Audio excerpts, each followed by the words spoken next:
What's up and welcome back. Now, let me check my calendar real quick.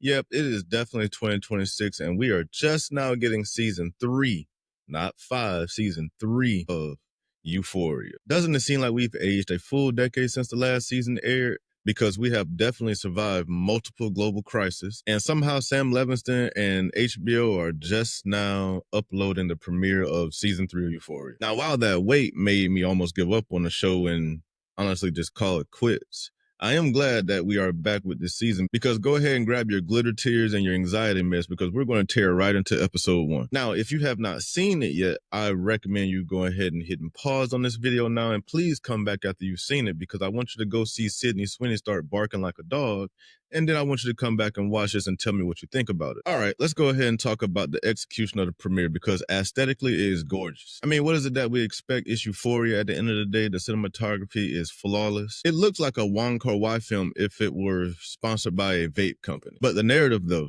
we went from Degrassi on acid to Sicario meets The Idol. And I will say episode 1 does give you a little bit of whiplash with all of that, but it was worth it, I think. Let's start with what worked. The tonal shift for Rue. It went a little bit dark, and I do think it was necessary. Having her trapped as a drug mule to pay off that $10,000 debt that turned into a $100,000 debt to Lori, it grounds her stakes in actual life or death consequences. And I can't lie, we want to say one thing about episode 1, Zendaya is acting her ass off. She really is carrying the entire episode, and it's probably going to look like this the entire season, because it seems like most of the story is going to be centered around her, since she pops up here and there and everywhere. But she is carrying the first episode by far. Now, that could be a little bit biased because the episode is focused on her, I would say 60% of the time, so maybe that's why it feels that way. But let me know what you guys think about that. But I really enjoy how it feels, because it feels gritty and it feels real. But that takes me to the rest of the ensemble. Doesn't the connective tissue feel a little bit severed with everybody else? Maddy is doing her celebrity PR thing in Hollywood. Lexi is doing the assistant thing to literally Sharon Stone, but not playing Sharon Stone, but her character. And then we have Cassie, and man, Cassie. She's basically stuck as Nate's unhappy wife to be, and she's getting ready to sell her body online. That way she can buy the dream flowers for her wedding. And where is she going to sell her body online? Of course she's going to do it on OnlyFans, because that is a real place in this universe. And she's not only going to do that, she is going to do it by dressing up as a puppy. I honestly wish I was making that up, because this is honestly the closest to a in-show version of Cinemax. The style of it is pure unhinged Levinston, but honestly, the main cast doesn't even feel like they're in the same universe anymore. Tell me if I'm wrong, guys. Does it not feel like we're watching 5 different spinoffs smashed together into one little trench coat, and it's masquerading as a TV show? Because this doesn't feel like a cohesive story. And I know I'm judging kind of hard at the one episode, but it just doesn't feel like, even after this one episode, that the rest of the season is going to be cohesive in any type of way, because we still have to get to the wedding. Jules hasn't been reintroduced yet, although I do have a theory about that we'll touch on in 1 second. But I don't know. It just feels a little bit spread out to me. It doesn't feel like we're watching a show. It feels like we're watching almost an anthology. So moving on to the meat and potatoes of everything, let's talk about the open wounds. Let's break down the mysteries, the Easter eggs, and some of the theories that we have from this episode. First off, like I just mentioned, Jules is completely MIA, and along with Jules being MIA, Cal is also MIA as well. We do get that passing mention of Jules in the first episode, and it kind of feels deliberate, because she's living her life as a sugar baby. And my theory on that is Maddy's new life as a Hollywood PR person is going to collide directly with Jules being a sugar baby. You know, while Jules is out here living her new life that I'm sure we're going to find out more about, Maddy is kind of navigating the scandalous world of LA's elite. And I can kind of see a crossover where Maddy has to handle some type of scandal from one of Jules' wealthy customers or friends. Or should we call him a benefactor? I'm not sure.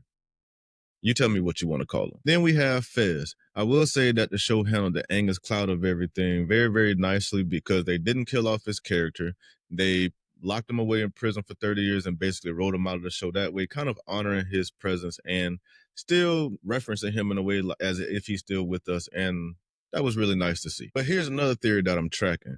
We see Ali again sitting down with Rue, And this time he's telling her that she should read the Bible. And I don't think that this is just some throwaway line about her getting her sobriety back either. Rue is literally on a desperate escape to get away from Lori's little cult ring, and she met with the religious family in the desert, and now it has her thinking a little bit differently. And I'm not sure which way they're going to go with it, but it seems like Rue is going to try to exploit some religious loophole in some type of way. And I don't mean in any type of bad way. I just mean maybe she might try to get away out of this life and go seek some type of sanctuary with some type of cult religious group, or maybe just a church in general. So that is pretty much everything in episode 1. That was a beautifully shot mess. And I'm actually kind of happy that they went ahead and burned down the 2 seasons of the high school melodrama, because especially after all of this time, we really couldn't go back to that. So now we just went ahead and gave everybody these melodrama adult problems. But in my opinion, I think scattering the cast around, it honestly kind of loses some of what Euphoria really was. And it's that claustrophobic tension and the anxiety that we all felt from that. That is what made the show really, really special. And now basically what we have is Rue starring in a crime thriller, and we have Nate and Cassie doing some type of bleak, toxic reality show. It's ambitious, it's messy, and it is undeniably watchable. But for me, I think the acting and the visuals is what pulled this first episode across the finish line. I do rate it high, and I'm not going to rate the episode, but I do rate this episode pretty high. It is a really good episode, but it just doesn't necessarily feel like the old Euphoria anymore. And maybe that's a good thing, maybe it's a bad thing, and we will see as we get further into the season.